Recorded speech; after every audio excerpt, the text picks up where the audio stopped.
Raindrops keep falling on my head. And just like the guy who's feeling. Samsung framleiðir vatnseld snjalltæki fyrir þig og þína sem þola íslenskt veðurfar.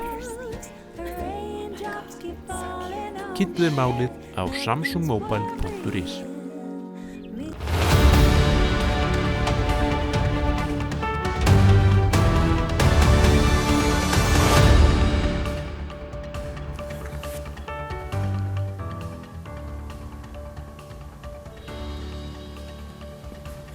Komið heil og sæl og velkomin í Spursmál, miðvikudaginn 29. júlí. Þetta auka þáttur sem við sendum út af gefnu tilefni.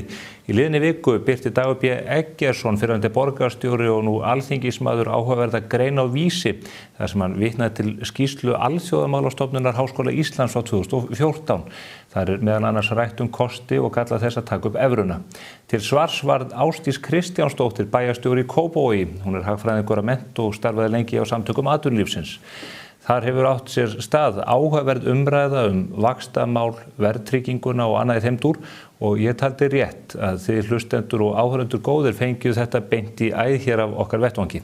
Ég ætla því að nýta klukkutíma næsta eða svo til þess að ræða við þau efni skýrslunnar og hvernig Evrópumálin horfa við þeim nú þegar mánuður sléttur til þess að við göngum til atkvæðagreiðslu landið þvert og endilangt og ákveðum hvort að Ísland gangi til aðildarviðræðna við Evrópusambandið að nýju. Fylgist þið með.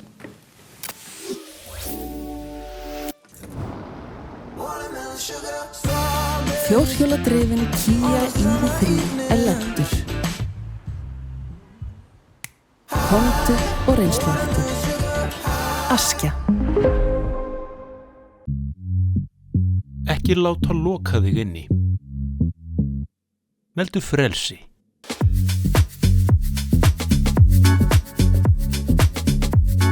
Samsung. Mannvirki, byggingar og hallir. Hvað sem þú vilt byggja, þá framleiðum við byggingarefni framtíðarinnar. Limtré Vírnet. Vantar þig bílavarahluti? Á Poulsen.is finnur þú bílavarahlutina út frá bílnúmeri. Velur viðeigandi varahluti og pantar. Við sendum allt land. Poulsen.is. Skaðabætur, miskabætur, sárabætur, sjúkrabætur, slysabætur, uslabætur, þjáningabætur. Bótaréttur.is 520 51 00. Þau eru hingað komin Ásdís Kristjánsdóttir bæjarstjóri í Kópavogi og Dagur B. Eggertsson, alþingismaður og varaformaður utanríkismálanefndar. Og eins og ég sagði áðan, við ætlum að ræða skrif þeirra beggja fyrst Dags og svo Ásdísar þessa margumtöluðu skýrslu sem kom út árið 2014.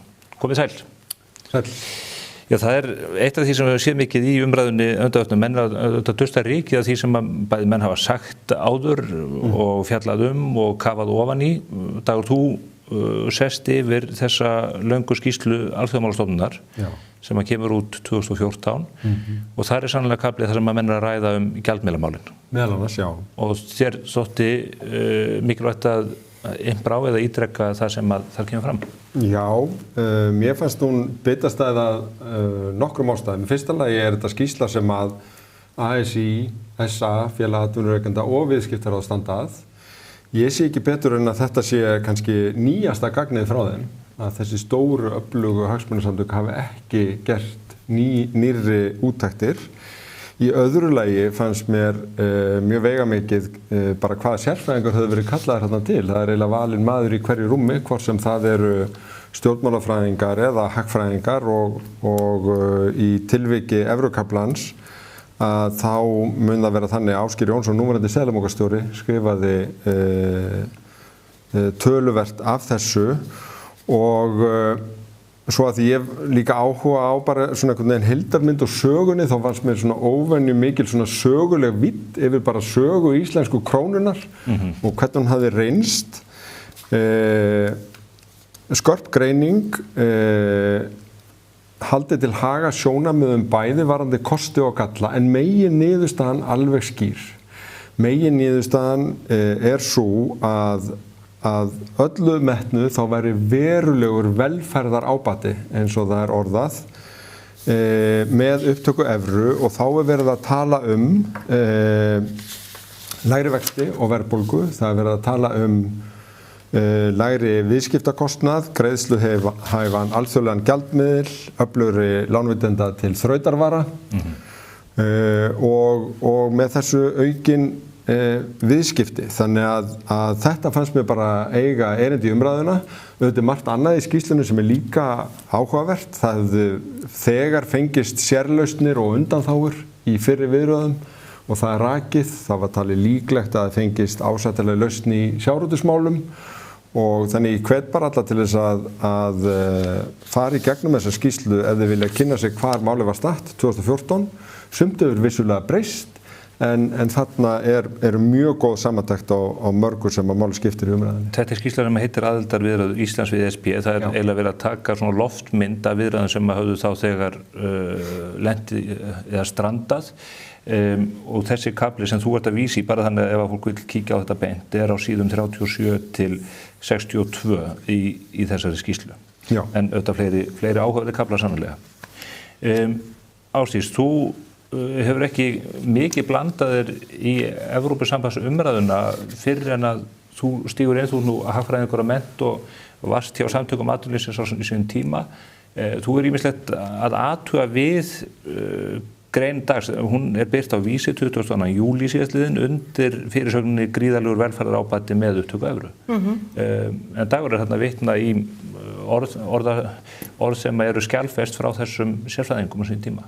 Já, vissulega rétt. Reyndar á þessum tíma þegar það var óska eftir þessari skýrslu að þá var ég reyndar ekki að vinna á samtökum atvinnulífsins en ég svona ákvaða eins að það er alveg rétt, ég hef ekki verið að blanda mig mikið inn í þessa umræðu enda bara ég bara að starfa sem bæjarstjóri Kópavogs og ég fyrst og fremst með áherslur og fókus á mitt bæjarfélag en það breytir þó ekki því að ég er hagfræðingur og hef áhuga á þessum málum.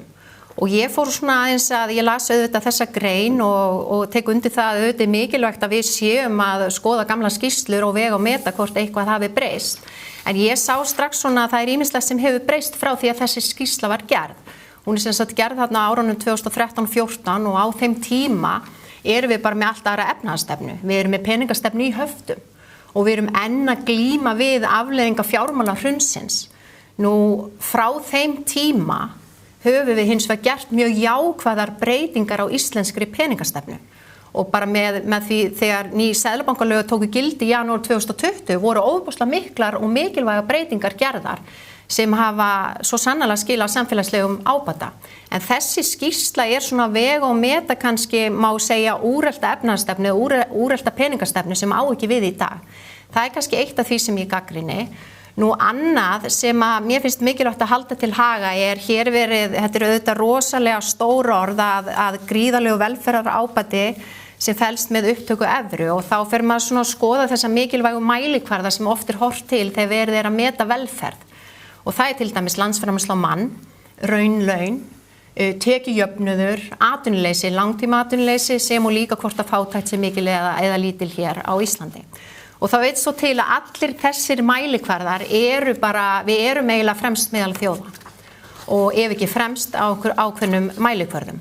Og sem dæmi má nefna meira segja frá árinu 2013 til dagsins í dag hafa þessi mikilvægustu mælikvarðar eins og verg landsframleiðsla á mann, kaupmáttarleiðrétt eða raunlaun. Þau hafa farið úr því að vera svona í kringum 17-18% yfir meðaltal ESB sem var þarna árinu 2013 upp í 28 til 30% yfir meðaltal. Þannig að við vorum í forskot fyrir en þessir mælikvarðar sýna okkur að við höfum náð enn frekar í forskoti. Og þetta hefur auðvitað allt gerst án þess að við höfum gengið inn í Evrópusambandið. Sko það er eitt, þannig að ég var svona aðeins að gagnrýna það að vera að draga fram skýrslu sem miðar við einhvern veginn allt annað efnahagsástand heldur en við erum að horfa á í dag. Nú hitt sem að mér fannst kannski miður og var ekki dregið fram í þessari grein var og kemur skýrt fram í skýrsluna að það er ákveðin fórnarkostnaður fólgin í því að vera ekki lengur með sína eigin peningastefnu, að bara fórna peningastefnu og gangi inn í myntbandalag. Og slíkur fórnarkostnaður að þá erum við ekki lengur með fljótandi gjaldmiðil, heldur erum við myntbandalagi og þá er fórnarkostnaðurinn í formi breytileika í atvinnuleysi nú eða þá með nafnlauna breytingum. Og Þetta ofboðslega mikilvægur punktur fyrir íslenskt hagkerfi af því að við erum auðlindadrifið hagkerfi. Og það að vera auðlindadrifið hagkerfi þýðir að við getum lent í framboðsskellum, að hrávöruverðslækkunum, verð á sjávarafurðum getur lækkað gríðarlega sem getur kallað fram samdrátt í okkar hagkerfi. Og ef við værum í myntbandalagi að þá þyrfti slík aðlögun að eiga sér stað í gegnum annarkvort hærra atvinnuleysi en ella eða með nafnlaunalækkunum eða bæði. Nafnlaunalækkanir fela það í sér að þá bara laun í krónum talið lækka. Ef væri það evrum talið? Já, en hinga til höfum við tekið út okkar aðlögun svolítið í gegnum gengi krónunar og þá má mér sannir segja að það hefur verið gríðarlegur ábati fólkin í því á síðustu 15 árum. Við höfum heldur betur lent í ýmsum efnahagslegum, má segja svona högg, efnahagslega séð, en gengi krónar hefur svolítið svona sveiflast með hagsveiflinu og verið svona dempari á þessa aðlögun. En það væri auðvitað ekki, við værum ekki lengur með þá íslensku krónuna sem hefur verið svolítið svona að dempa þessar hagsveiflur okkar. Og það áhugavert í þessu samhengi og mikilvægt að halda til haga að þau hagkerfi sem eru auðlindadrifin meðal vestrænna ríkja, ég nefni Noreg, Chile, Kanada, Nýja-Sjáland, Ástralía. Þetta öll ríki sem kjósa vera ekki í myntbandalagi eða festa sinn gjaldmiðil við annan gjaldmiðil af ástæðu vegna þess að þau eru auðlindadrifin og það kannski þeirra mati þá að það sé ákjósanlegra að vera þá með sveigjanlegan gjaldmiðil og sjálfstæða peningastefnu. Og mér finnst þetta þess vegna mjög mikilvægur punktur í allir þessari umræðu að við ræðum það hvernig íslenskt hagkerfi auðvitað ólíkt öðrum hagkerfum í Evrópusambandinu. Þetta eru mestmegnis þekkingar og þjónustu drifin hagkerfi. En við erum allt annars eðlis, við erum auðvitað auðlindadrifin. Lágir vextir, Dagur. Já, má ég kannski að svara þessu fyrst af því að þetta spennandi umræða? Ég ætla að fá kannski að leiða inn í svarið. Okay. Af því að ég vil fá að tvinna inn í þessa spurningu. Hér eru vextir hærri en annars staðar. Við höfum verið að berjast við þráláta verðbólgu og því fylgir kostnaður að halda úti eigin gjaldmiðli. Það getur verið viðskiptakostnaður, menn nefna oft gjaldeyrisvaraforðann sem nú reyndar kannski sér umræða sem væri vert að taka. En hinir þættirnir sem að Ásdís nefnir og þú ætlar að fara að svara, ert þú sekur að draga fjöður yfir eða gera lítið úr því, er misgengi í þessar umræðu hjá okkur vegna þess að menn annarkvort einblína alfarð á kostina eða alfarð á gallana? Það auðvitað hættan í svona umræðu en ég bendi reyndar í greininni sérstaklega á þessa umfjöllun ókostina. En það breytir því ekki að í þessari skýrslu frá 2014 megin niðurstaðan þessi velferðarábati. Og ef við segjum nú að það sé eitthvað til í því sem Ásdís segir að skýrslan sé einhverju leyti úrelt, þá ætla ég að færa rök fyrir því að hún úrelt á þann hátt að það í raun styrkir sjónarmið þeirra sem tala fyrir evru. Og af hverju það? Það vegna þess að nýjar rannsóknir, því að við þekkjum eins og orðræðu sem Ásdís var að fara yfir, en nýjar rannsóknir eins og til dæmis sérfræðingarskýrslan sem kom á dögunum, hún dregur fram að ólíkt því sem gilti fyrir nokkrum áratugum í okkar auðlindadrifna hagkerfi, þá íslenskt hagkerfi orðið fjölbreyttara og það hefur haft þær afleiðingar að hagkerfi okkar sveiflast miklu líkar Evrópu heldur en áður. Og þá fara út mikilvæg rök fyrir því að hafa sjálfstæða peningastefnu. Það vigtar einfaldlega léttar vegna þess að þú hugsar sjálfstæðið sem tæki til þess að bregðast við þegar við sveiflumst öðruvísi heldur en aðrir. Punktur 2 í þessari sérfræðiskýrslu síðan að ólíkt því sem við höfum haft tilhneigingu til að segja umræðinu og Ásdís nefnir hér að krónan hafi virkað sem dempari, þá hefur hún þvert á móti frekar verið sem magnari og ýkt viðbrögðin upp og niður og þannig í raun valdið kostnaði en ekki takmarkaðan. Hvernig hefur hún, getur þú nefnt dæmi það, hvernig hún hefur ýkt þetta? Því að eitt af því sem ég hef tekið eftir bara því ég fylgist með gengis ásónum við dollarin og evru, að eftir því sem að til dæmis innflæða ferðamennu verður meira eða álverða hækkar, að þá hefur krónan styrst. Þekktasta og stærsta dæmið þegar vaxtamuna viðskiptin í aðdraganda hrunsins leiddi til mjög mikils innflæðis fjármagns sem síðan leiddi til gríðarlegs falls krónunar í hruninu og það fall hefði verið ennþá meira ef að við hefðum ekki gripið til þess sem að Ísland hefur margoft gripið til á lýðveldistímanum áður sem voru fjármagnshöft. Þannig að þarna og þessi greining liggur bara fyrir og það að vísa fólki á hana. Við þekkjum þetta með vaxtamunaviðskiptin en að því að við erum eiginlega að tala tvær tegundir af krónu í gamla kerfinu og svo krónuna í nýja kerfinu sem var byggt hér upp eftir hrun, til dæmis með gríðarlegum eiginfjárkvöðum á bankana og annað í þeim dúr. Hefur einhver dæmi það sem að krónan hefur reynst magnari eftir að við losnum úr höftunum? Já, þessi greining fyrst og fremst greining á síðustu 20 árum og þetta er megin niðurstaða hennar og ég verð að segja að það komur svolítið óvart að Ásdís liti peningamálastjórnina að undanförnum svona jákvæðum augum þó að ég taki alveg undir með henni að ýmsara tillögunum sem að þið gerðuð 2018 sem hafa verið framkvæmdar hafi verið til góða að þá bara staðan eins og hún blasir við venjulegu fólki og venjulegu fyrirtækjarekendum þessi, það ennþá verðtrygging. Við erum með verðbólgu í 5,3%, stýrivextir þurfa að vera meir en 2,5% hærri til að glíma við það, ólíkt löndunum sem við berum okkur saman við og sérstaklega evrusvæðinu.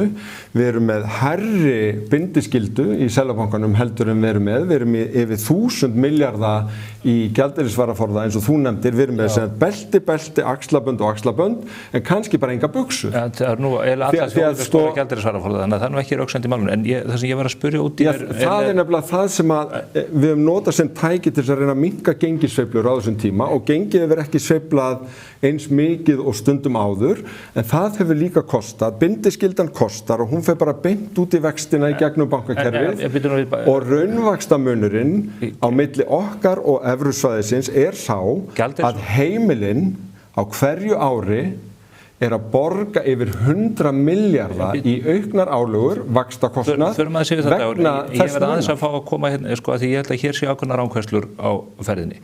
Seðlabankinn hefur ekki verið að beita gjaldeyrisvaraforðanum til mikil inngripa, þvert á móti. Og ég spurði að því þú segir að krónan valdi þessum sveiflu aukandi áhrifum. Þú nefndir ekki dæmi eftir að með breyttu kerfinu. Höfum við dæmi að krónan... Jú, rannsóknin fjallar akkurat síðustu ár. Nei, hún tekur síðustu áratugin eins og sagðir áðan. Hún tekur síðustu 20 ár. En ég bara veltaði fyrir mér að mér þetta áhugavert að sjá það því að maður hefur upplifað frekar á hinn veginn að krónan hafi reynst dempandi þegar að það hefur eiginlega ofhitnaði hagkerfinu. Já, þetta hefur gjarnan verið sagt en þessi rannsókn dregur það fram að hún hefur frekar verið magnari. Ef einhvern lesa mjög aðgengilega grein frá fagmanni sem komum svona þungavættar innlegg inn í þessu umræðu bara í gær, þá bendi ég á grein Arnór Sighvatssonar, fyrrverandi aðstoðarseðlabankastjóra, sem hann skrifa á Vísi í gær og með að draga þetta fram meðal annars og með bara mikil... Þú ekki með neitt dæmi Jú, ég með heila rannsókn sem 5 sérfræðingar voru að skila að beiðni fjármálaráðuneytisins þar sem þeir voru ekki beðnir að taka afstöðu til evru eða krónu, heldur skoða hvernig þetta reynst og þeirra niðurstaða var krónan hefur frekar verið magnari heldur en dempari. Síðustu 20 ár. Já, en aftur, þarna hefur Seðlabankastjóri og Seðlabankinn svarað og bent á að þessi rannsókn byggir á því að það verið að bera saman ólíka peningastefnu. Það hefur orðið breyting á síðustu 2 áratugum og það ekki hægt að horfa til þess hvað gerist fyrir 20 árum síðan og segja að gengi krónar hefur verið sveiflum magnandi. Þú verður auðvitað að horfa á síðustu ár frá því við tókum upp nýja peningastefnu.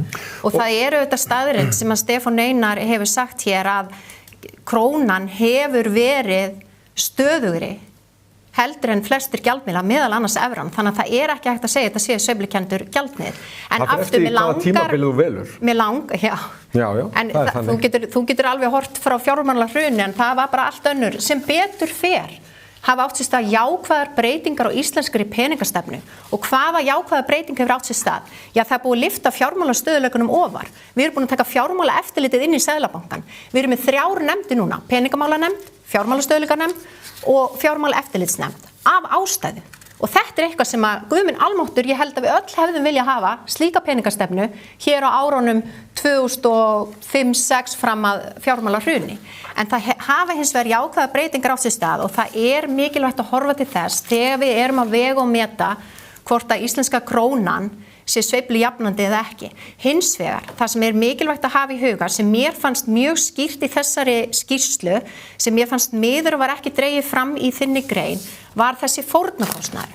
Eitt og sér það að við erum með íslensku krónuna og við erum með okkar peningastefnu sem við ráðum sjálf yfir, en ef við fórnum þessu og göngum í myntbandalagið, að þá fórnarkostnaður sá að við munum taka út aðlauna í formi aukins atvinnuleysis eða nafnlauna lækkana. Og það sem áhugavert í þessu samhengi til dæmis að horfa til Finna núna.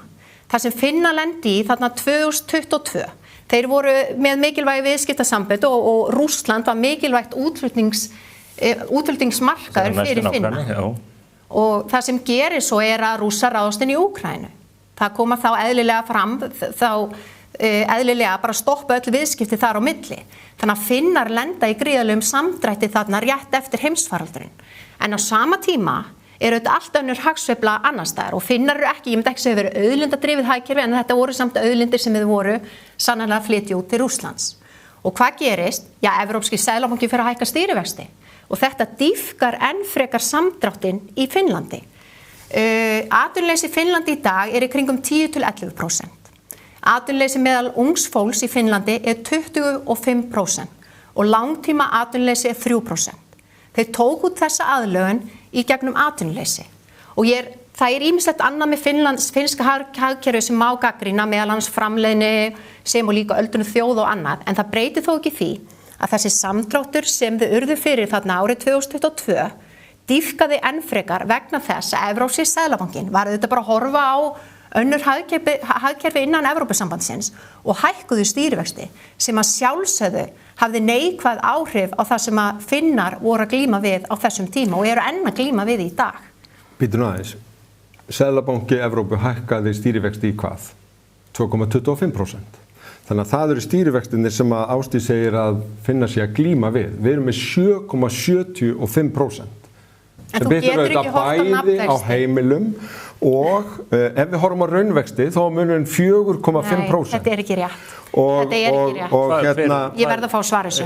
Og þess vegna ætla ég aðeins að fá að fara yfir þetta, að þó að það sé alveg rétt hjá Ásdísi, að það hafi verið settar upp 3 nefndir í staðan fyrir eina og fólki að standa sig vel í Seðlabankanum að ýmsu leyti, það bara verkefnið sem svo erfitt. Þetta óbóðslega litla gjaldmiðlasvæði og þegar Ásdís og félaga gerði sína skýrslu 2018, þá verður beinlínis fyrirlagt að skoða ekki mögulega aðra mynt, heldur halda sig við það að reyna að bæta peningamálastjórn með krónunni. Og hver niðurstaðan? Þessi rosalega munur í raunvöxtum, þessi rosalegu álög á heimilin yfir 100 milljarðar, þessi rosalegu álögur á fyrirtækin í formi vaxta, en þetta birtist líka í því að bara þegar við erum að borga bjór á Tenerife, að sko heildar kreditkortakostnað vegna gjaldmiðlaskipta á ári milli 20 og 30 milljarðar. En krónan reyndar svo sterk að bjórinn kostar ekkert á Tenerife á móti, þannig ég myndi nú bara að tala við þá sem á Tenerife. Bjórinn bara kostar víst. Og ég ætla bara aðeins að fá að ítreka þetta að það er að tala jákvætt umbætur frá 2018, það er að tala jákvætt breytt lögum Seðlabanka. Við erum ennþá með verðtryggingu, við erum ennþá með lang hæstu húsnæðisvexti í Evrópu, við erum með gríðarlegan mun á verðbólgu og stýrivöxtum annars vegar, við erum með óbærslegan kostnað vegna gjaldeyrisvaraforða og mjög mikið áhættu álag á öll íslensk fyrirtæki, meira sem þau sem geta tekið lán í evrum, fá Íslands álag og allt þetta myndi breytast og auðveldast viðskiptin ef við værum með evru. Þannig að sko tölum ókostina já, en kostirnir trompa þetta margfalt. Þetta samt að vera með réttar tölur. Sko, förum að þessu tölurnar eftir. Við þurfum að taka þetta varðandi sko herrkostnaðinn af því að missa peningamálastjórnina. Og þetta dæmi frá Finnlandi, það er rétt, vextirnir eru lagri þar heldur en hér, en Finnar í rosalegum herpingi. Og þess vegna spyr ég til dæmis, ef myndum við geta lent í svipuðum aðstæðum, ef að hér þið mikill aflabrestur af einhverjum ástæðum vegna mengunarslyss eða þess að deilistofnar myndu hverfa hér út á lögsögunni. Og á sama tíma væri Seðlabankinn til að bregðast við einhvers konar þenslu í Þýskalandi eða Spáni að hækka vexti. myndum við þá ekki lenda í sama herpingi og Finnarnir að gera í dag? Seðlabanki Við verðum í betri stöðu að mínum mati með evru heldur en krónu í því. Það einfallega niðurstaða af þessum greiningum að við erum að sveiflast bara mjög svipað og Evrópa. Það meðal annars vegna þess að hlutdeild ég er að segja ef það myndast hugvitsgreina í útflutningi að aukast og núna komin upp fyrir sjávarútveg. Við erum með fjölbreyttara atvinnu. Ég veit það, ég er að spurja ef að við lendum vegna auðlindan okkar í því að það verður ekki samhverf sveifla eins og Finnarnir að lendi núna, ef það gerist. Þá þarf þetta að gera ráð fyrir því að sjávarútvegur sé jafn stór hlut af útflutningi og hagkerfinu eins og hann var í gamla daga. Hann það bara einfallega ekki lengur. Það getur verið ferðaþjónusta. Finnland ekki auðlindadrifið eins og við lendum í því að eitt álverið hér lokaði. Sko, ég bara að segja, ef að eitthvað af okkar grunnatvinnuvegum tekur á sig högg á sama tíma og Evrópski seðlabankinn ákveður að skrúfa vextina, þá lendum við í sömu aðstæðum og Finnar. Það ekki alvarlegt mál? Og þú nefnir, ég ætla að fá að nefna eina tölu í því sambandi, því að þú segir að þessi 100 milljarðar kostnaður á krónunni. Bara fyrir heimilin. Þá ég bara að tala um það sem fyrir heimilin. Þá þurfum að bæta við fyrirtækjunum, þurfum að bæta við ríki og sveitafélögum. Þetta bara hluti af kostnaðinu. Hér hefur doktor í peningamálahagfræði komið og sagt að 1% aukið atvinnuleysi kosti þjóðarbúið 150 milljarða ári. Já, þú ert að vitna í Jón Egil. Jón Helga Egilsson. Já, Jón Helga, mér finnst hans greiningar mjög hæpnar, ég vil bara segja það og lítil rök og tölu sem að hann hefur sett fram. Ég ætla að benda á þær greiningar á vaxtamununum sem raunverulega til staðar sem hafa verið birti nýlega og ég held að megin niðurstöður skýrslunar frá 2014 sem sagði það getur þurft leiðréttingu í gegnum atvinnuleysi til skamstíma en það ekkert sem bendir til þess að langtíma atvinnuleysið yrði meira. Og það meðal annars vegna þess að við sjáum í greiningum bæði gömlum og nýjum að viðskipti myndu aukast. Nýja sérfræðingarskýrslan talaði alltaf 30%. Þannig að þetta skiptir mjög miklu máli og við erum ekki að tala Ísland. Við höfum ekki fólk til að auka. Við erum ekki að tala Ísland með krónu versus eitthvað Evrópuland. Við erum að tala Ísland með krónu eða Ísland með evru. Hvernig hefur auka viðskiptum 30%? Það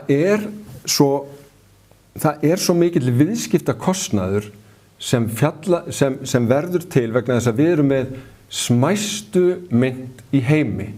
Af þeim þjóðum sem eru 78, sem eru undir 2 milljónum, þá bara ein þjóð sem með sjálfstæða mynt sem flýtur.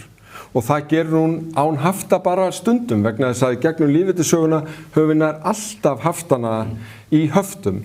Og ef þú talar bara við fólk sem að stofna eða reka nýsköpunarfyrirtæki og að selja vöru yfir landamæri, þá myndu þau öll segja þér hvað það felst mikill viðskiptakostnaður í því að þurfa að vera með þessi gjaldmiðlaskipti og í raun eigum við ekki að þurfa að vera að rökræða þetta heldur ætti Ásdís að vera að rökræða þetta við markaðinn vegna þess að markaðurinn hefur komist að þeirri niðurstöðu að það þurfa að vera gríðalegur vaxta munur á krónunni og evrunni að það þurfa að vera verðtrygging vegna þess að treyst ekki krónunni og meiri segja að þá eru erlendi fjárfestar í hverfandi mæli að kaupa krónu jafnvel þó að vextirnir séu svona háir. Áður en ég hleypti þér að Ásdís, þannig að niðurstaðan svo Dagur að þú hefur ekki áhyggjur af því að við gætum lent í því sama og Finnar að lendi í raunheimum að fá hér stóraukið atvinnuleysi eða þurfa að bregðast við með nafnlaunarlækkunum á launum eins og menn hafa þurft að gera í Eystrasaltsríkjunum í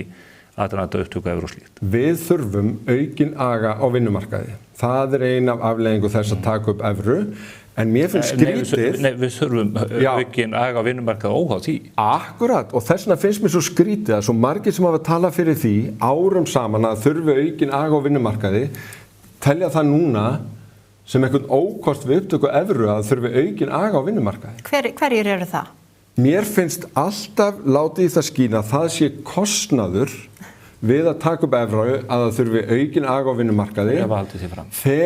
Þegar í mínum huga þá þarf aukinn aga á vinnumarkaði en við þurfum líka lægri vexti, við þurfum lægri verðbólgu, við þurfum minni viðskiptakostnað, við þurfum að gera það auðveldara að flytja í notaðan bíl frá Þýskalandi og allt þetta myndi líka fylgja með og þess vegna stendur þessi megin niðurstaða að það væri gríðarlegu velferðarábati fyrir samfélagið að taka upp evru. Við þyrftum að gera ákveðna breytingar, já, myndum við lendi í því sama og Finnar. Ég var í Finnlandi og var að ræða þetta við ráðamenn þar.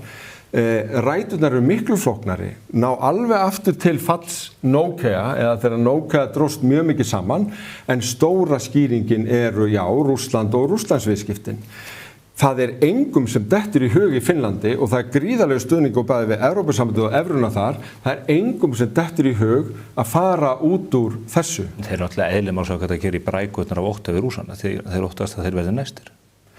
Já, sko, það má margt Finna segja en að segja þeir sé að gera í brækurnar, Stefán.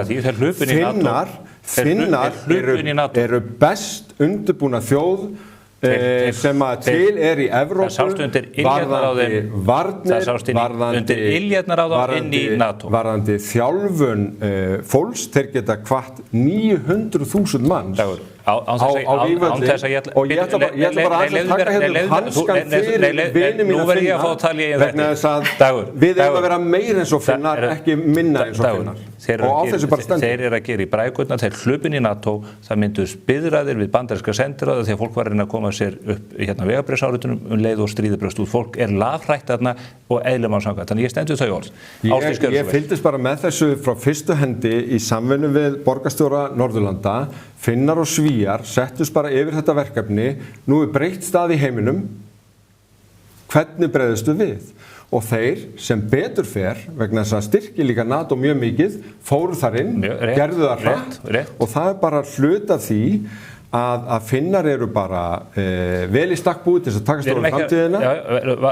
Við erum ekki núna í flekaskilunum, Ásdís, gjör svo vel. Takk fyrir, mig langar. Sem ágætt hlaðvarp hjá ykkur. Ég vil nú aðeins koma í umræðinu þennan vaxtamun og hvernig þetta á milli Íslands og Evrópu, sem og líka verðtryggingin, sko Dagur, ef að þú vilt afnema verðtrygginguna, þá þér einum lagi að gera það bara á þingi.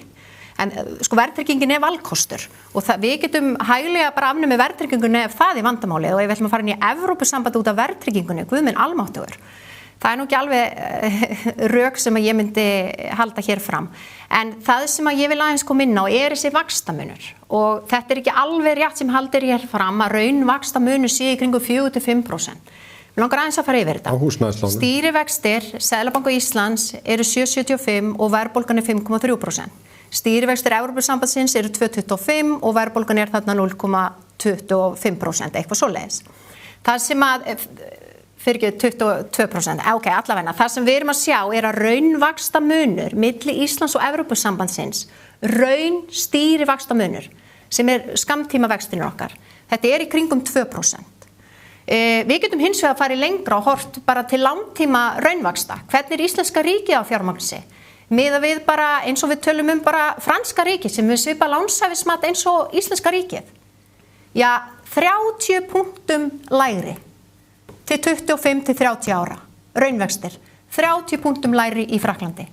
Miða við Bandaríkin eru við reyndar 30 punktum lægri heldur en Bandaríkin, bandaríska ríkið. Þannig að það ekki hægt að halda því hér fram að við það eitt að gangi í Evrópusambandið sé vera að lofa íslenskum heimilum og fyrirtækjum lægri vexti.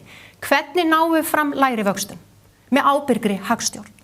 Með því að við sjáum alla arma hagstjórna vinna sameiginlega að því að ná hér verðstöðuleika.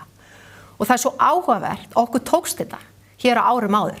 Árunum 2014 til 2020 ríkti hér verðstöðuleiki á Íslandi. Við náðum verðbólgunni niður í markmið. Jú, framan á þessu tímabili var það fyrst og fremst vegna ferðaþjónustunnar, mikið innflæði gjaldeyris, íslenskar króna styrktist, þannig að innlenda verðbólgan sló svolítið á verðbólgu þrýstingin. Svo gerist það 2018 og 2019 að það vill svo til, það bæði aðhald í ríkisfjármálum, sem og líka það samið launahækkanir sem eru svona í takt við bæði undirliggjandi verðmætasköpun á Íslandi og líka í takt við það sem við þekkjum erlendis. Þarna var launatakturinn í kringum 4-5%. Og hvað gerðist? Já, stýrivextir Seðlabankans fóru niður í 2,75% og verðbólgan var 2%. Við vorum með áþekka raunvexti, raunstýrivexti og við sjáum í Evrópu. Þannig að mínum að þetta leiðin að lægri vöxtum ekki að gangi inn í Evrópusambandið. Leiðin að lægri vöxtum alltaf ábyrg hagstjórn og það vill svo til að ef við ætlum að gangi inn í Evrópusambandið eins og Dagur sannarlega sagði hér áðan, þá þurfum við að breyta vinnumarkaðslíkan.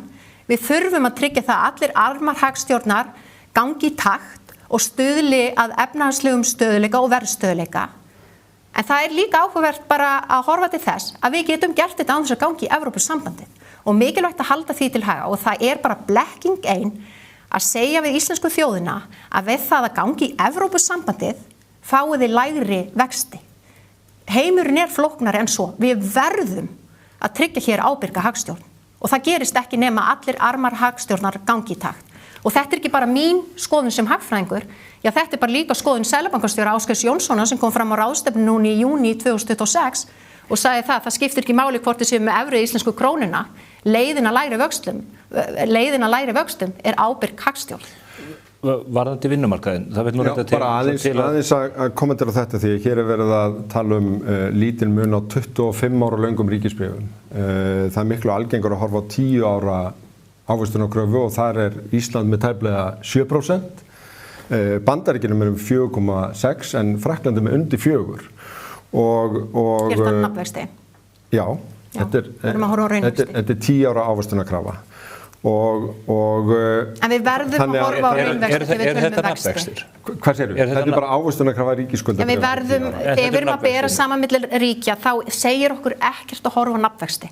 Við verðum að horfa á raunvexti. Þetta segir bara mjög mikið verðbólguvæntingar og þar bara þekkt og þið ættu að elska það að ég vitni Milton Friedman, svokallað pesos vandamál, sem nú rakið í rannsóknum sem fjallar Mexíkó og sem önnur lönd, þar sem að tölurnar voru bara fínar en samt var vaxtaálagið rosalega mikið. Við erum klárlega í pesos vandamáli með krónuna, stundum líta tölurnar vel út en alltaf eru verðbólguvæntingarnar mjög háar vegna þess að fólk þekkir sögu krónunar og ég bara skora á ykkur að skoða nýjar greiningar á þessum vaxtamun varðandi húsnæðislánin því að það bara svo veruleiki sem venjulegt fólk að glíma við og það gríðalegur raunvaxtamunur. Já, ég að tala raunvexti upp á 3,5 til 4,5% miðað við evrusvæðið og ég hefði bara rosalega gaman að því að sitja hér með Ásdísi ef að við værum að tala þessar álögur og kalla það á skatta. Má ég aðeins? Að kalla það á skatta. Ef þetta væru 113.000 með við venjulegt húsnæðislán á fjölskyldu og væri skattur eða ennþá hærri fjárhæðir ef þetta væru fyrirtæki. Þetta eru tölur sem fara út úr bókhaldinu hjá venjulegu fólki, renna reynda til bankans en ekki heilbrigðiskerfisins. Ef við værum að kalla þetta þennan vaxtakostnað skatta, sko ég skil, Sjálfstæðisflokkurinn eini hefðbundi hægri flokkurinn í Evrópu sem á móti Evrópusambandinu og evrunni. Þú veist, þetta þarfnast bara einhverjar útskýringar af hverju við getum ekki sameinast það að horfa á hagsmuni heimilana, horfa á hagsmuni lítilla og meðalstóra fyrirtækja, horfa á langtíma stöðuleika, horfa á langtíma kaupmátt, horfa á viðskiptakostnað og þessa almannahagsmuni. Ásdís, þetta bara að færa sín rök og þú færi þín rök, og svo vegur fólk og metur það. En húsnæðislánin, eitt af því sem mig langar til að spyrja því að Konráð Guðjónsson, hagfræðingur, mætti hér daginn og var að sýna fram á kostnað heimilana eða hversu þungt það var eignast húsnæði annars verið í Danmörk og hins vegar hér á Íslandi. Og eitt af því sem að menn hafa bent á að ef við förum inn í evruna og vextir lækka hér dramatískt og hratt, að þá muni eignaverð skjótast hér upp, rétt eins og það gerðist í COVID þegar vextir voru keyrðir niður úr öllu valdi. Þá jókst eftirspurnin á húsnæðismarkaði gríðarlega og húsnæðisverð rauk upp. Það skiptir líka máli af hversu stóru láni þú ert að greiða vexti. Og eitt af því sem hann sýnir fram á að það sé í raun og veru miklu erfiðara og miklu dýrara að koma sér upp húsnæði í Danmörku heldur en hér, þó að þeir séu með gjaldmiðil sem beintengdur við evruna. Aftur vaknar spurningin, hefur engar áhyggjur af því að þetta myndi gerast hjá okkur, þar sé að eignaverð myndi rjúka upp og að meðallán í fyrstu kaupum sem í dag 60 milljónir, að það kannski verið 80, 90 eða 100 milljónir. Hann að tala áhrifin af því að ungt fólk kæmist inn á húsnæðismarkaðinn. Nei. Að þá verður svo margir fleiri sem að kæmist inn á húsnæðismarkaðinn vegna þess að vexti munu lækka eins og gerðist í COVID og þess vegna myndi eftirspurnin aukast vegna þess að kaupmáttur fólks í húsnæði var að aukast. Nei, nú verð ég að stoppa þig. Nú út af hverju heldur þá að hann sé að spá hækkandi húsnæðisverði? Þetta snýr að því að þegar greiðslubyrði lána lækkar, að þá getur fólk keypt dýrara hús, þá ekki bara við fyrstu kaupið, þá bara við mig og þig og alla. Já, því þurfti að mæta með að byggja meira, það alveg klárt og Spánverjar gerðu það til dæmis þegar þeir tóku upp evruna vegna þess að öll evrulöndin eiga það sameiginlegt í sinni sögu að bæði verðbólga og vextir komu niður. Í sumum löndum eins og Spáni og Portugal þá gerðist það að húsnæðisverð jókst. Það bjóð til í raun mikið eigifé hjá þeim sem áttu húsnæði fyrir. Dagur, þetta ekki rétt. Og það leiddi til mikilla nýbyggingar. Ég þarf að lesa þetta hérna í skýrslu sem að þú bara kynna þér. Já, við skulum fara yfir hana. Það þarf að byggja meira húsnæði ef að fólki fjölgar. Eða fleiri að fara að flytja heima frá mömmu og pappa eða flytja til landsins. Það þarf að byggja meira húsnæði ef að fólki fjölgar á húsnæðismarkaði. Hér verið að tala það að fjármagn verði ódýrara og þar með keyrist verðið upp. Og fólk flytja heiman. Ekkert flytja heiman, það bara, fólk getur bara keypt dýrari eign. Þetta bara algjör innspýting á markaðin fyrir alla sem á markaðinum. Hefur engar áhyggjur af þessu? Þetta bara eitthvað villuljós? Nei, þetta, ábyrg stjórn á svona innleiðingaferli fæli það í sér að það yrði hort á þetta. Það væru nokkur ár í þetta og við myndum þurfa að stilla af til dæmis uppbyggingaráformum í Kópavogi sem hefur dregist mjög saman, svona langtíma meðaltal af ástæðu og svo framvegis til þess að mæta þessar eftirspurn, það er rétt. En þarna værum við að fá aukna eftirspurn, ekki síst vegna þess að kynslóðir ungs fólks sem eru núna í foreldrahúsum hefðu kannski fyrsta skipti í langan tíma færa og fara út á húsnæðismarkaðinn. Það er einn ángin. Ég er að benda á fólki sem er þegar inn á markaðinn og getur keypt dýrari. Við höfum hingað til talað það sem vandamál að þetta unga fólk kæmist ekki út á markaðnum vegna hás vaxtakostnaðar. Ég hef tekið undir það og þetta myndi koma til móts við þennan hóp. Þú vilt auka framboðið, en hvað getið þið gert annað í innleiðingarferlinu til að koma í veg fyrir að þessi eignaverðshækkun býta okkur í rassinn? Það er bara mál sem þarf að útfara með okkar besta fólki og Seðlabankinn hefði átt að gera til dæmis grípa til ákveðna mótvægisaðgerða áður en vexti voru lækkaðir í COVID eins og þú nefndir. Svíar gerðu það til dæmis. Þannig að það eru ýmist tæki í þessu. Þessi saga er þekkt. Það eru það mörg lönd núna búin að taka upp evru að við getum lært mjög mikið af þeim, en Króatíu er eitt þeirra. Seðlabankastjóri Króatíu var hér daginn, var í frábæru viðtali í Morgunblaðinu sem ég mæli með, þar sem að hann lýsti því hvernig þau stóðu að þessari innleiðingu. Og það leiddi til lækkunar verðbólgu, lækkunar vaxta eins og í öllum öðrum löndum sem hafa tekið upp evru og það myndi ekki bara nýtast. Hvernig þróaðist eignaverð í Króatíu? Ég þekki ekki Króatíu í einhverjum smáðurum og það er hægt að kynna sér það, en ég held að þetta efli hagkerfin alveg klárt, auki eigið fyrir þeirra sem eiga húsnæði fyrir, getur haft áhrif á hækkun á markaði gagnvart þeir sem er að koma inn á hann nema þessi nægilega mikið byggt og þetta eru þekkta stærðir sem hægt er að bregðast við. En kostir þess að lækka vexti nýtast ekki bara ungu fólki sem er að fara inn á húsnæðismarkaðinn, heldur ekki síður þeim sem eru bara að reka fyrirtæki. Þetta verður ekkert vandamál. Venjuleg rekstrarlán til fyrirtæki á Íslandi í dag eru 11-13%, á byggingamarkaði oft 16%. Þú veist, þetta er svo mikill vaxtakostnaður sem sambærileg fyrirtæki í Evrópu þurfa ekki að glíma við og það verður bara að tala um þetta, draga þetta fram og halda staðreyndu til haga í þessu umræðu. En Dagur, þetta er alveg óboðslega barnanir nálgun hjá þér að vera að horfa bara á hvernig vextir í Evrópu og yfirfæra það yfir á íslenskt hagkerfi. Þegar þú hefur sjálfur sagt að það þurfi að eiga sér stað tiltekt til dæmis með vinnumarkaðinn. Og ég meina, hér er verið að ræða verðbólguvæntingar og verðbólguhorfur. Af hverju heldur þú að verðbólguvæntingar séu háar? Er það kannski af því að laun opinberra starfsmanna hafa verið að hækka 10-11% eða laun hér og launahækkanir almennt á hverju einasta ári eru 2-3 sinnum á það sem við sjáum í öðrum ríkjum? Má vera líka ríkisfjármálin hafa ekki verið nægilega aðhaldssöm til að stuðla að verðstöðuleika? Þetta er það sem er að hafa áhrif á verðbólguvæntingar og verðbólguhorfur. Ég held Þannig að mér saga finnst krónunnar þetta- hafi mjög Nei, mikið með Dagur, það að gera. nú má ég leyfi Sjálfstæðisflokkurinn hefur þér. stjórnað í Heyrðu. 62 af 82 árum í liðinni.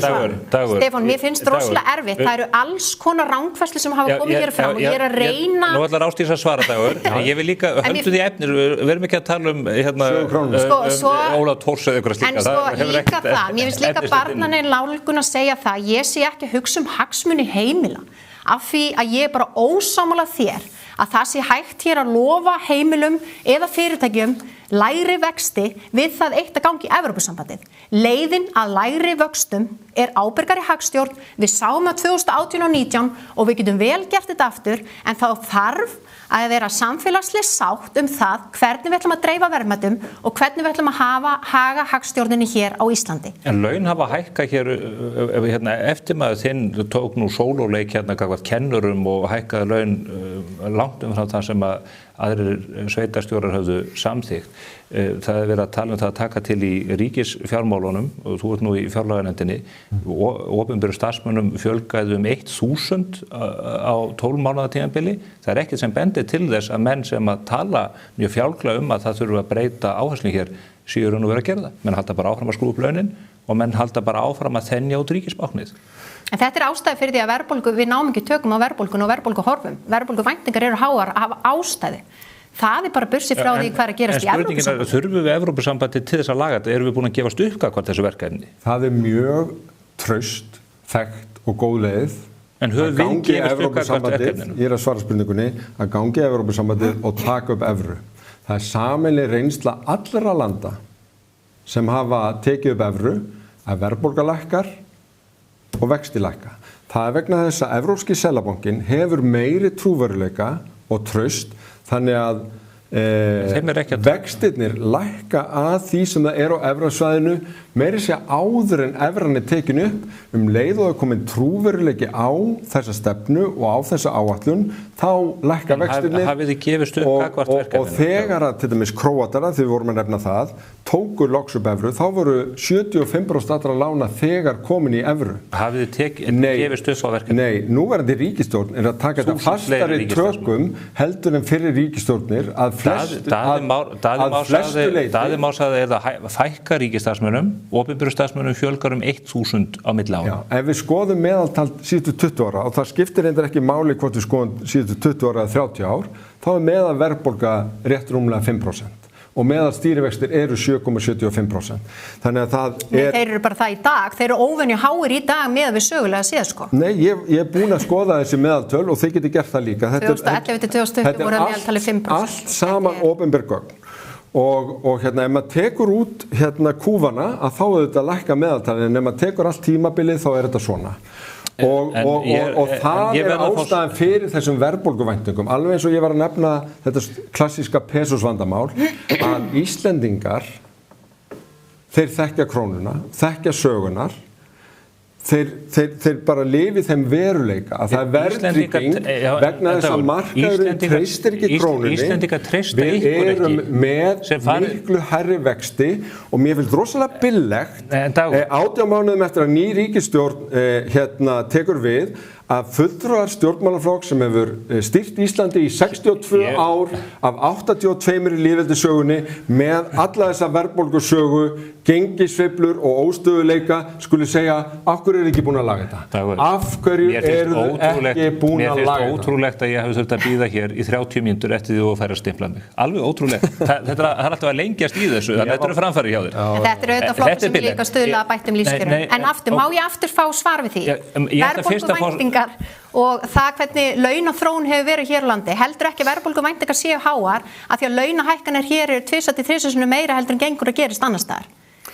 Heldur ekki að þetta hafi áhrif á verðbólguvæntingar til dæmis út úr nefni markaðin heldur ekki að markaðin séu að fylgjast með íslenskum hagtölum og sjá það gengur ekki alveg upp að hér séu launahækkanir allt upp í 11% í opinberum starfsmönnum og hvað er þetta mikið? 8-9% á almennum markaði. Heldur í alvörunni að þetta hafi ekki áhrif á verðbólguvæntingar og sé í raun ástæða þess að við erum með háa vexti?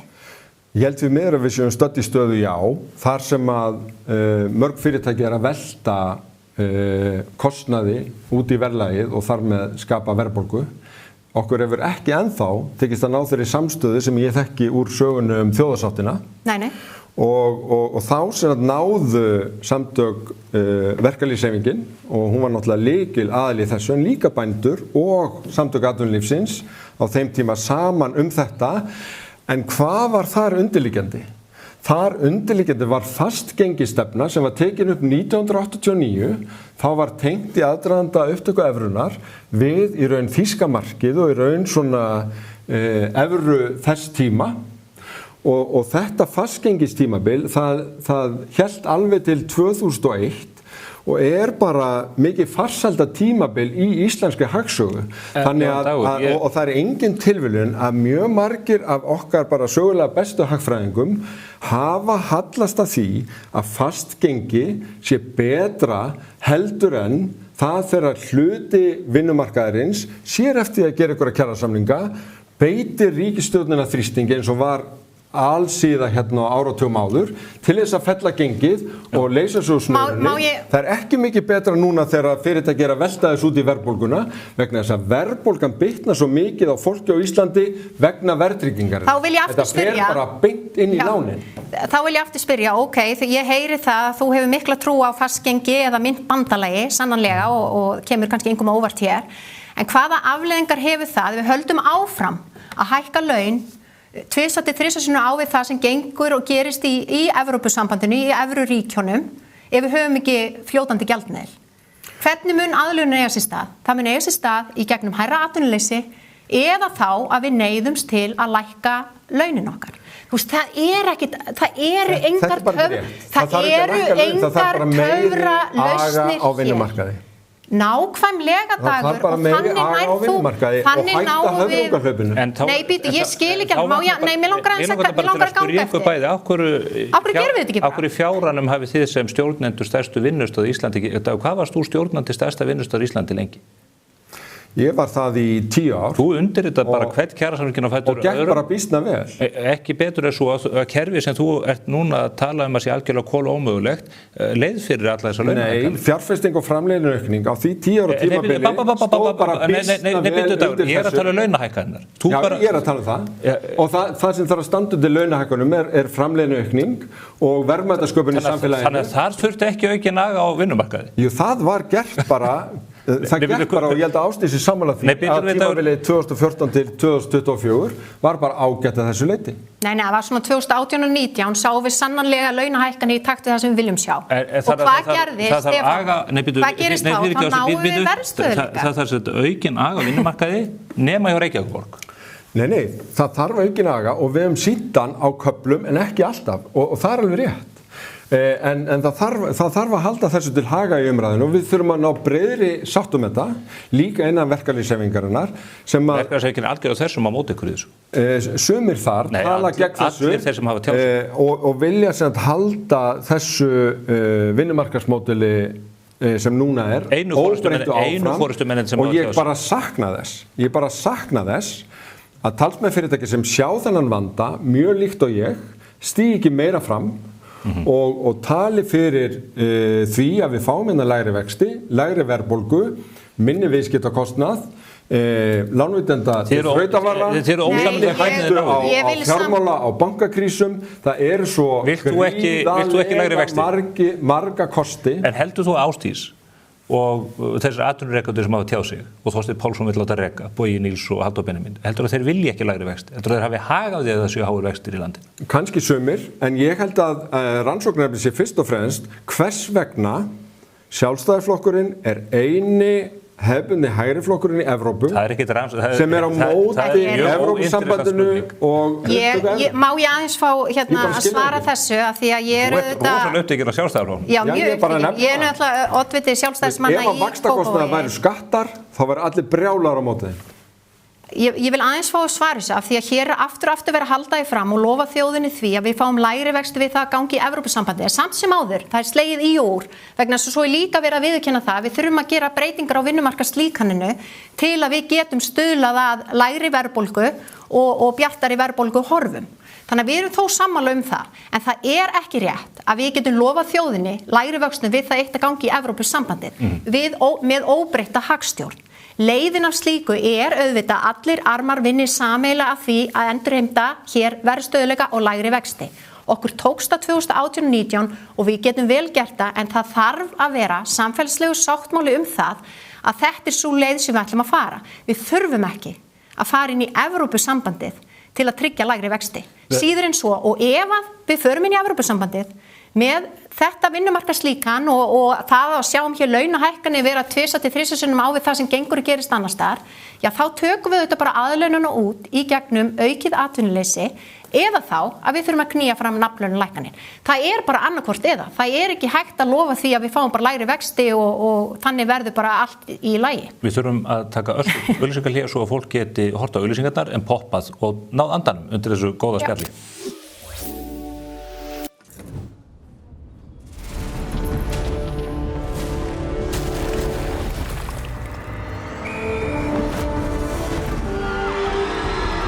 Hvern langar þig að hitta í dag? Pennin Eymundsson. Renault Scenic. Sjáðu heiminn. Heilskoðun hjá Intuens veitir ítarlegar upplýsingar stöðu líkamanns. Með segulómun hægt að greina breytingar og frávik áður en einkenni koma fram. Með þessum upplýsingum getur þú tekið upplýstari ákvarðanir heilsuna þína. Kynntu þér málið á intuens.is. Lexus RX. Komdu og reynslagtu RX 450h Plus Plug-in Hybrid. Þín býður óviðjafnaleg upplifun. Lexus Kauptúni. Þá erum við komin að nýju hér að skjánum til þess að ræða Evrópusambandið. Mér langar auðvitað til að færa umræðina aðeins víðar út, en það eitt atriði sem situr í mér. Það varðar breytingarnar á vinnumarkaðslíkanu og það deilt það. Verkalýðsforystan vill ekki gera breytingar og þess vegna leggjast þau gegn að Evrópusambandinu. En væri það einnar messu virði að keyra í gegn þessar nauðsynlegu breytingar áður en við myndum í raun og veru taka ákvörðun það að skipta gjaldmiðil. Og þá spyr ég, vegna þess að það í höndum þingsins, Dagur, ykkur ekki í lófa lagið að gera þessar breytingar meðal annars með því að veita ríkissáttasemjara auknar valdheimildir og annaði þeim dúr og sjá hvort að það hefði ekki jákvæð áhrif áður en við reynum að koma okkur inn í þetta stóra bandalag á meginlandum?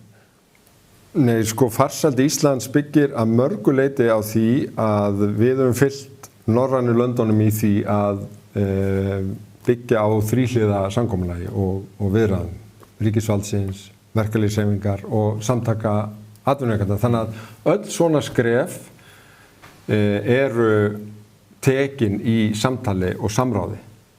Það kjarni jafnaðarstefnu að vinna þannig með verkalýðshreyfingunni þegar að þú þarft að taka og að því að þú fullyrtir að öll verkalýðsforystan væri okkur í skoðun í Evrópumálinu, það bara fjarri því. Öll verkalýðsforystan sem hefur tjáð sig. Það bara mjög fjölbreytt og í gegnum árin hef ég átt það mörg samtöl við það marga að ég veit að það mikill stuðningur við það að innleiða norræn vinnubrögð á vinnumarkanum, en það verður að gera það í góðu samkomulagi og alls ekki einhliða af Alþingi eða einhverjum öðrum, hvað þá í þessu samhengi. Það sem við erum að tala um. Nei, nú ætla ég.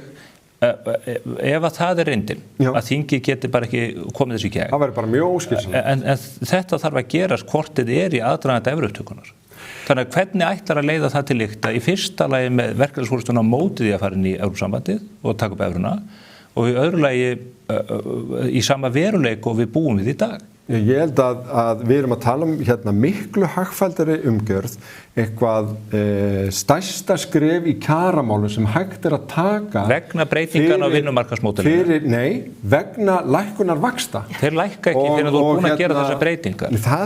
Nei, þetta eitt af því sem þarf að haldast í hendur og þarf bara að ræðast. Við munum hafa nokkur ár til þess og ég vissum að það að ná landi því í góðum friði. Þegar það verður skýrt fyrir fólki hvað í húfi fyrir vinnandi fólk, fyrir launafólk í formi húsnæðislána, í formi lægri verðbólgu, í formi stöðugri kaupmáttar, í formi þess að borga minna bara í gegnum kreditkortið þitt þegar þú ert í útlöndum og svo framvegis. Þegar fólk sér staðreyndirnar, þegar við erum búin að fá samning og þetta liggur allt saman fyrir, að þá held ég að sé miklu Þetta liggur ekki fyrir samningi.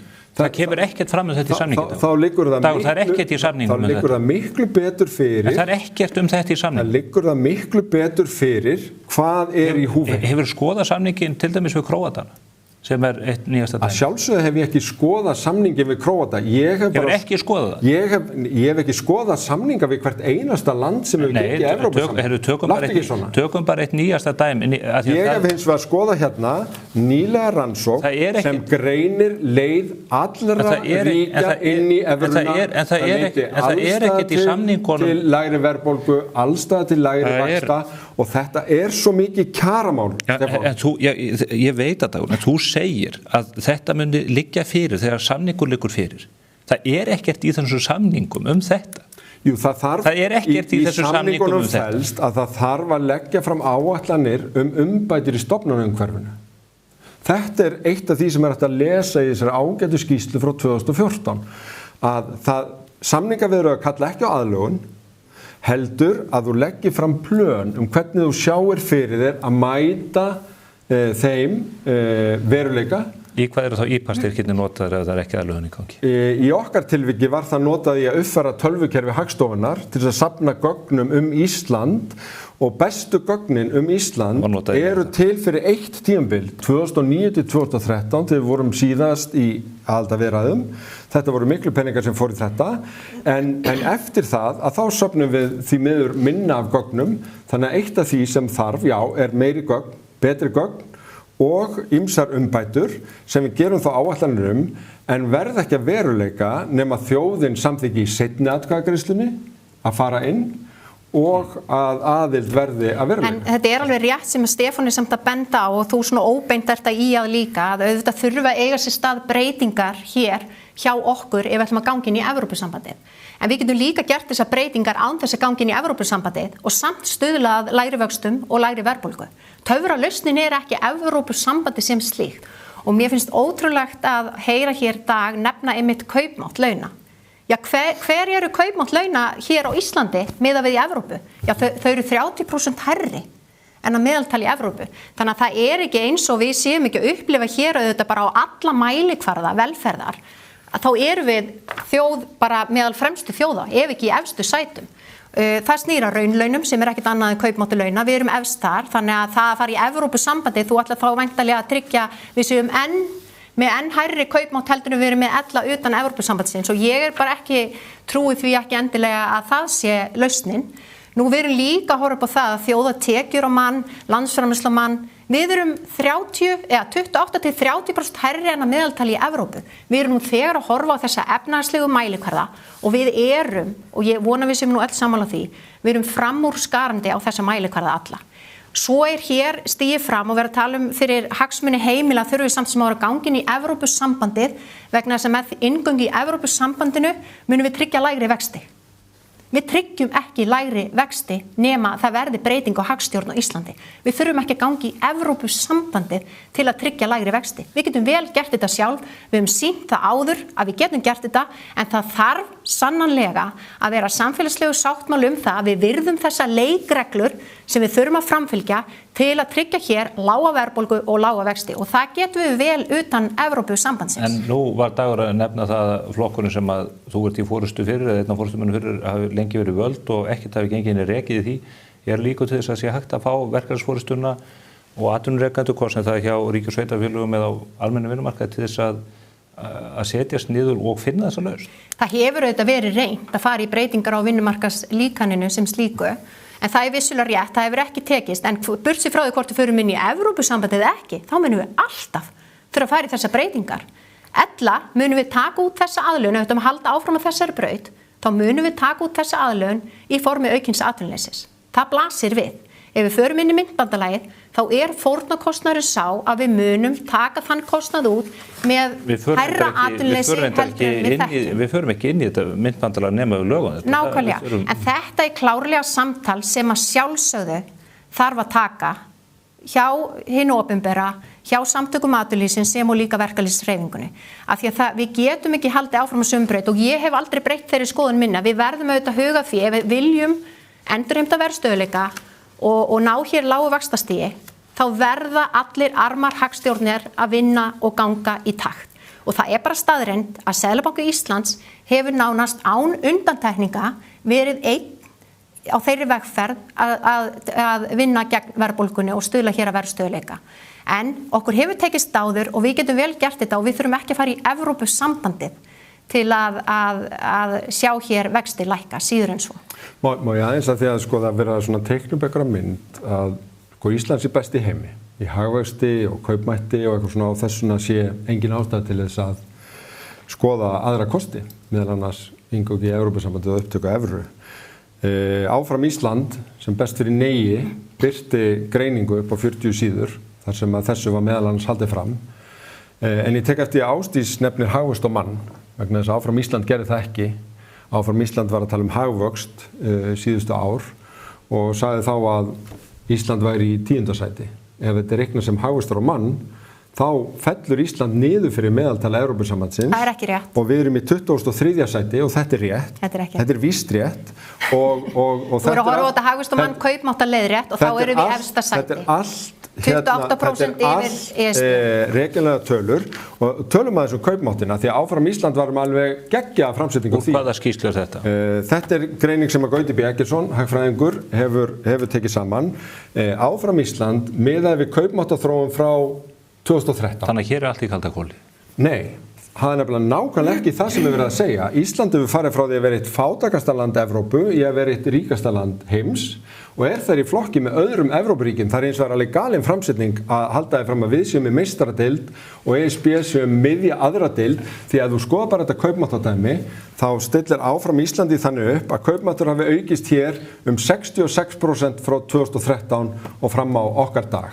Og veistu að þetta rétt reikna hjá þeim en ef að miða við til dæmis 2007 að þá vorum við bara rétt að ná sama kaupmætti 2018 erum í 3% og bæði Norðurlönd og ESB erum með meiri kaupmáttaraukningu heldur en við. Ef við förum aftur til 2000 þá er niðurstaðan svipuð þannig að þannig verða að velja sér einhverja forsendur til að gylla myndina og koma einhvern veginn þeirri tilfinningu inn að við þurfum ekkert að pæla í þessu því við séum best í heimi og maður fær eitthvað svona 2007 Mér langar aðeins brag í þetta. Þetta nú mjög fjarið því. Stefán, ég finn þessi mjög vel með því sem var í gangi. Þetta gengur kannski ekki alveg eins langt og það, en ég bendi ykkur á þessa grein sem að Gauti B. Eggertsson birti á Vísi bara fyrir 2 dögum, þar sem hann rekur bæði dæmin á býsna sanngjarnan hátt. Hann ekki að segja neitt sé vitlaust reiknað, bara með því að velja viðmið, með því að taka ekki þróun húsnæðisverð inn í vísitöluna. Það velja allir viðmið. Og nota ekki fjölda vinnandi, heldur vinnustundir, að þá fær þessi brenglaða mynd. Þú vilt ekki svara spurningu minni sveifluaukandi eða minnkandi krónu og velur þér 20 ára tímabil og ég vísa bara í nýja rannsókn 5 erlendra sérfræðingar sem sögðu að þetta væri magnað. En má ég aðeins, mér finnst alveg bagalegt að vera hér í viðtal og hér er verið að draga fram skýrslu, áfram Íslandsskýrslu sem að ég kom ekki nálægt. Ég er hins vegar að benda á að verg landsframleiðsla á mann, kaupmáttaleiðrétt, bara í krónumtalið, þar eru við meðal efstu ríkja og 28% yfir meðaltal ESB. Þú getur bara flettis upp þetta nýjustu tölunar frá 2025. Og í staðinn fyrir dagur í það að ræða einhverju skýrslu sem ég kom ekki nálagt og gott og vel ef að þú ert gagnrýnin á hvernig þetta er valið en ég er hins vegar að benda hér á efnahagslegar staðreyndir sem þú getur bara sjálfur flettu upp og það er staðreynd á flesta ef ekki alla mælikvarða sem snúa velferð á Íslandi og bara lífskjörum okkar og lífsgæðum þá eru við fremst meðal þjóða. Ég tittur að nýkoma frá Búlgaríu og Frakklandi, fórum franskar sveitir og maður sér að það er líka dreinu svo mynda ef að menn sér í evrunni að þá hljóti mannum að vegna vel og þar sé svo mikill stöðuleiki og gott að vera til og húsnæðisverð svo lágt og allir geti keypt sér hús.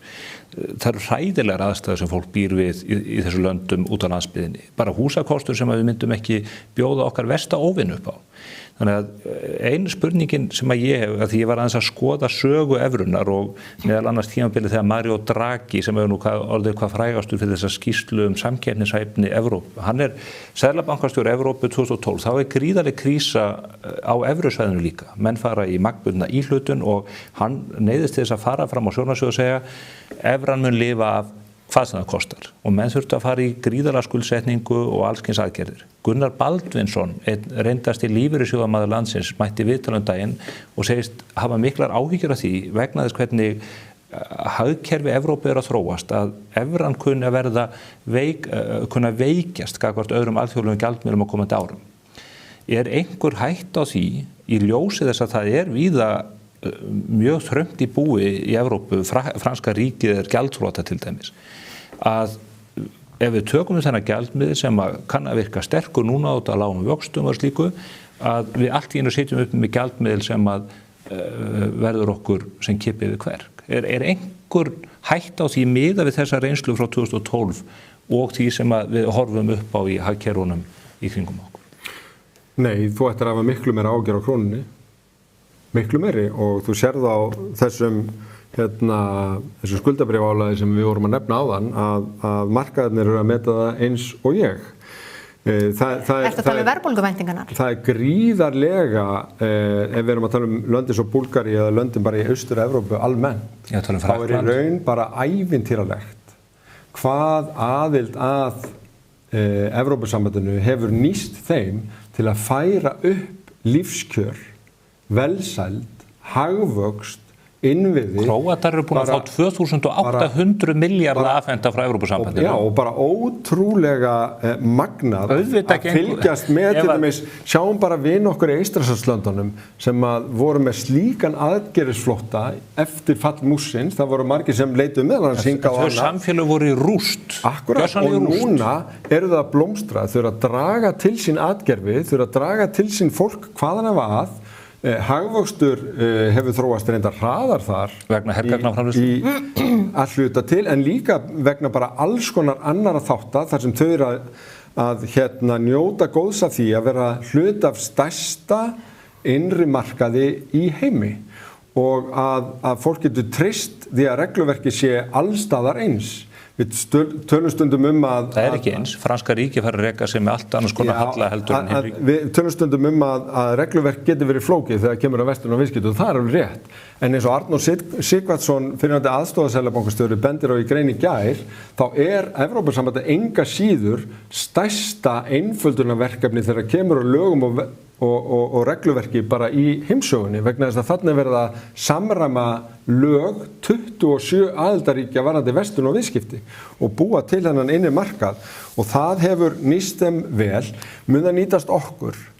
Já, að mínum mati vegna þess að lítil útflutningsdrifin hagkerfi hafa alveg, það er raun sérstaklega mikilvægt fyrir þau að vera hluti af svona stærri markaði að aðilar geti treyst regluverkinu og ég ætla að halda því fram að við til dæmis vannmátum gríðarlega kostina af EES á sínum tíma. Ef það hefði verið þjóðaratkvæðagreiðsla þá er líklega meirihlutin verið á móti, alveg svo meirihlutin hefði verið á móti inngöngu í NATO. Og þess vegna held ég að við vannmetum Íslendingarstundum gildi alþjóðasamstarfs. Og nú sjáum við að Evrópusambandið ekki bara góður kostur efnahagslega, þetta líka brjóstvörn mannréttinda, gilda sem við... Þið nefndu NATO, hvernig fór kosningin 1944 þegar við ákváðum að vera ekki ríkjabandalagi með Dönum? Mér finnst það kannski ekki stóri punkturinn í þessu, mér finnst stóri punkturinn sá að við þurfum aðeins að staldra við og muna að þegar við tókum þessi jákvæðu stóru pólitísku skref í tengslum við aðra þjóðir, NATO, EFTA, EES, þá var meirihluti þjóðarinnar á móti, var mjög svona, við erum mjög sein inn í EFTA, við erum sein að einhvern veginn stíga þessi skref, við erum tortryggin og það er kannski bara hlut af þjóðarsálinni, en tökum það eftir því að meira segja þeir sem berjast harðast núna gegn því að við tökum upp viðræður. Þegar við gengum inn í EFTA var meiri hluti þingsins fyrir því að við gengum þar inn. Já, og líka meiri hluti þings var fyrir þessu öllu saman, en ég er bara bend á það að þeir sem voru á móti þessu, NATO, EFTA, EES, eru núna á móti aðildarsamningu við ESB. Þegar við gengum inn í NATO 49 og svo inn í EFTA og svo inn í ES, þá var meiri hluti í þinginu fyrir því að ganga þar inn. Já. Það ekki meiri hluti í þinginu núna fyrir að ganga í Evrópusambandið. Það var meiri hluti í þinginu fyrir því að nota þá aðferð sem að allir flokkar á þingi hafa á einhverju tímapunkti beitt sér fyrir að fá umboð frá þjóðinni fyrir næsta skref. Þú ert að tala um þátttöku. Og þess vegna erum við að fara í þessa þjóðaratkvæðagreiðslu 29. ágúst.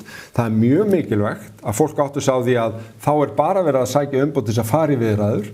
Það fylgja því engar hættur, heldur bara miklu meiri upplýsingar hvað muni felast í þessu og svo þið þá haldin önnur þjóðaratkvæðagreiðsla niðurstaða viðræðna. Þetta þekkjum við. Morgunblaðið hefur 10. marg ítrekað þrátt fyrir öll gífurinn í okkar garð. Nei. Þú verður að vera duglegur að lesa. En ég veist að við nefnum hér útflutningsdrifið hagkerfi. Við erum auðlindadrifið hagkerfi. Og það er ekki tækt að neita því. Og aftur vil ég ítreka það að við yrðum þá, ef að við myndum gangi inn í Evrópusambandi, þá yrðum við fyrsta vestræna ríki sem auðlindadrifið hagkerfi til að gangi inn í myntbandalag. Eða þá að festa krónuna við einhverja mynd. Og það að ákveðni leiti ákveðin fórnarkostnaður sem felst í því, aftur, aðlögunin, ef við verðum fyrir aflabresti eða einhvers konar höggi, að þá munum við þurfa að taka út slíkan kostnað í formi aukins atvinnuleysis eða launa-lækkana. Það er breytingin sem mun eiga sér stað og mikilvægt að halda til haga. En mér finnst alveg með ólíkindum að hlusta á svona rökin eins og ég veit ekki alveg hvort ég var að skilja það rétt að við séum svo tortryggin að við höfum bara eftir að sjá að sé betra fyrir okkur fara inn í Evrópusambandi. Það eru bara kostur og gallar sannanlega en við erum auðvitað hluti af EES og við njótum góðs af því og ég held að allir séu nú sammála svo sannanlega með það að við erum partur af innri markaði.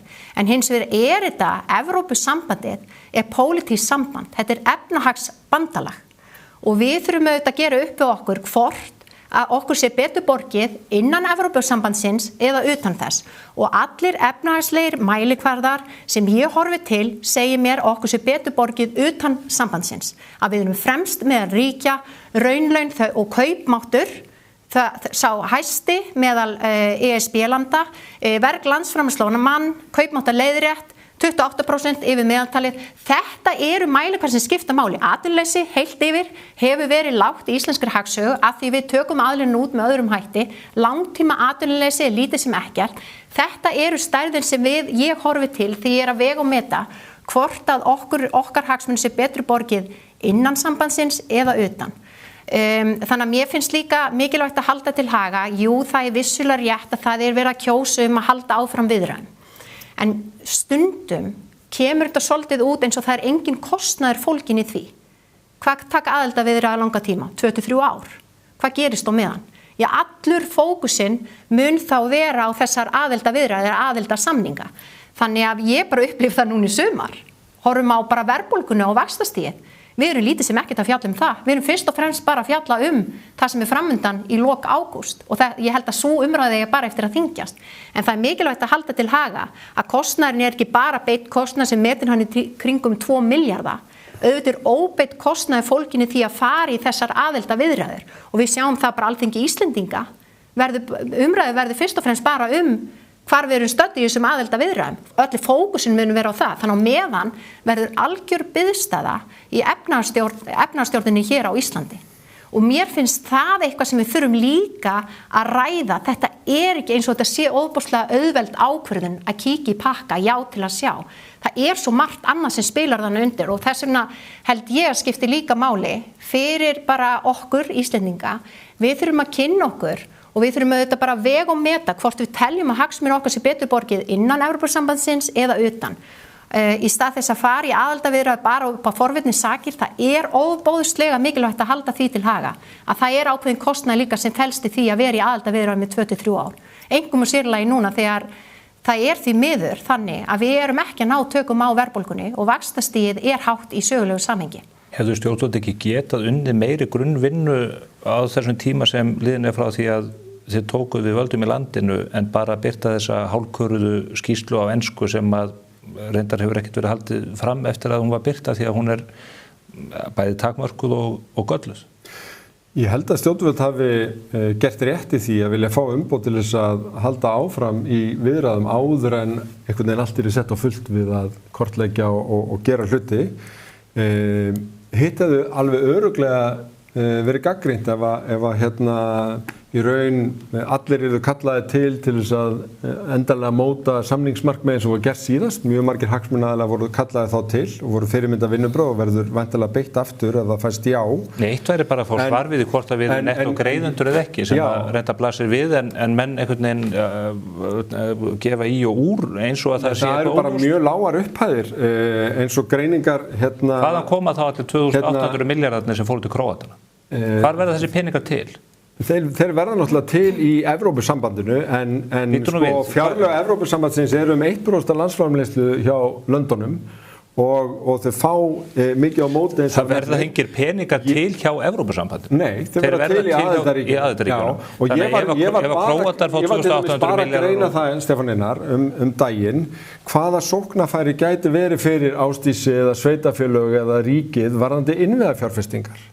Og það ákveðin aðgangur til dæmis af lánum hjá fjárfestingabankanum bara í gegnum EES núna. Þeir hafa lánað 100 milljarðar til Íslands og við erum ekki í Evrópusambandinu. Nákvæmlega, en til viðbótar myndu bætast við bæði styrkir sem eru takmarkaði vegna þess hver hagvöxturinn hér, en styrkir þó og hagstæðari lán í fleiri tilvikum, þannig ábatinn gæti verið á bilinu 90 til 400 milljarðar til 2040, teka fram, þetta ekki allt á einu ári, en það munar svona og þegar fólk í raun að gera einhverja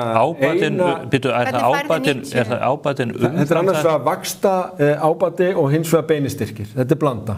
Ég get birt þessa greiningu á næstunni fyrir forvitna vegna þess að þetta skiptir máli, því að ef við tökum til dæmis bara Ölfusárbrú, það verkefni með alltaf fjórðung kostnað sem fjármagnskostnaður og hann myndi ekki allur hverfa en hann myndi lækka og þegar við erum komin inn í umhverfi þar sem við erum að borga fyrir svona framkvæmdir með veggjöldum að þá það bara buddumál hvort að þessi fjármagnskostnaður sé 4 milljarðar eða eitthvað nær 1 til 2. Þannig að í sumum dæmum þá reiknast manni að það geti munað alltaf 15 til 25% af veggjöldunum í tengslu við viðkomandi framkvæmdir eftir því hver fjármagnskostnaður Ég skil ekki hvernig maður fær 90 til 400 milljarða króna ábati við innviða fjárfestingu. Við erum aðeins að útskýra þá ætlar að koma með þetta næstu dögum vegna þess að þú nefndir hérna Evrópska fjárfestingabankan. Já, hann að lána nú þegar til okkar. Þannig að upp á 100 milljarða held ég hafi komið. Ok, hvernig færðu 90? Þetta er svo svimandi háar fjárhæðir af því að Ísland, ef við göngum inn í Evrópusambandið sem mjög áhugavert, þá verðum við ríkasta ríki sem hefur gengið inn í Evrópusambandi frá stofnundars sem segir manni við verðum netto greiðendur inn í sambandi, auðvitað við verðum netto greiðendur inn í sambandi þannig að ég skil ekki hvernig þú fær 90 til 400 milljarða ábata við innviða fjárfestinga við að ganga inn í Evrópusambandi. Ég held að auðveldasta leiðin til að skilja það að taka bara rannsóknir og þróun sem hluti af EES-samningnum.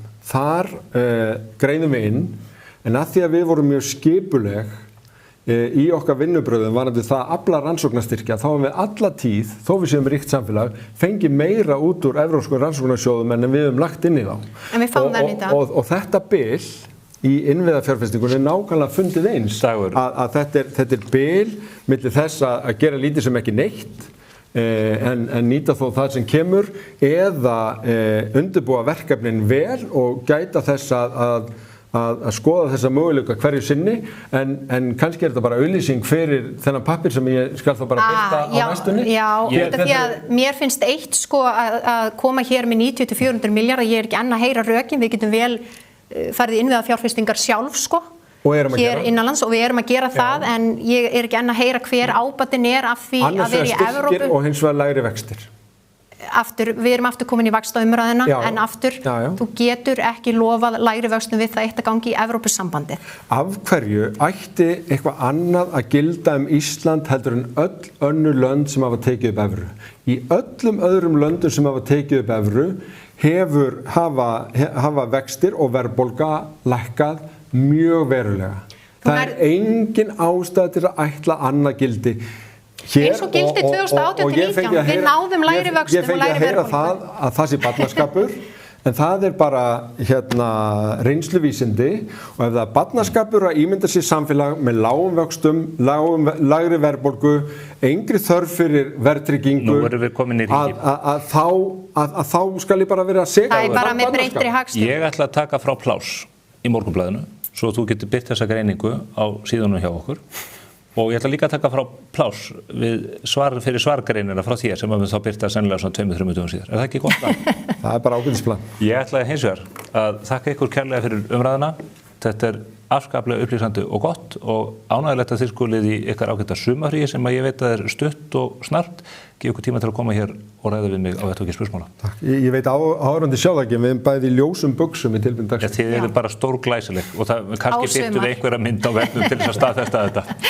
Dagur B. Eggertsson og Ásdís Kristjánsdóttir, takk fyrir komuna. Takk fyrir. Takk. Við sláum botninn í þetta hér í þessum aukaþætti spursmála þennan ágæta miðvikudaginn. Við ætlum hins vegar að vera hér á föstudaginn komandi og þá ætla ég að ræða meðal annars við Andrés Magnússon, kollega minn, fjölmiðla umfjöllun og þessa atkvæðagreiðslu framundan. Þar kennir ýmissa grasa og hvet ég ykkur til þess að fara með það tal inn í verslunarmannahelgina sem að stendur fyrir dyrum. Verið.